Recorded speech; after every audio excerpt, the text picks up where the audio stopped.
สนาเรื่องเครื่องบูชาได้ยกมาเล่าสู่ฟังจะหลับในบ้านขันมาเป็นของเก่า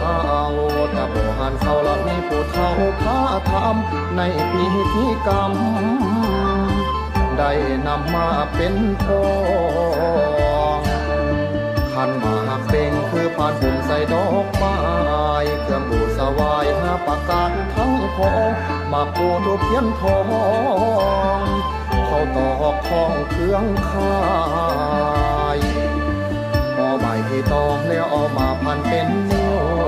งับเปิดผิววิจิตรกรรมอีสานหมากเบ่งโบราณดอกไม้งามเอามาเต้ดอกดาวเรืองให้ประเทืองดังฟื้นได้อยากคือความเจริญของเรืองความหักได้ป้าเทืองแต่งดอกรักใสพร้อมจอมมาเบ่งดอกสามปีบ่เหี่ยวใครบ่เลี้ยวอายุมันขวัญยืน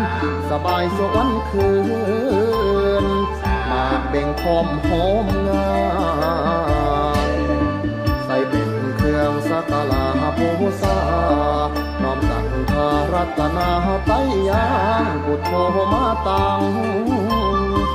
บ้านสะพังเบยบุญ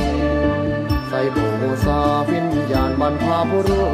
ษตั้งไว้จุดหลักเสถานอัฐิเป็นบารมีเครื่องบูชาอีสาน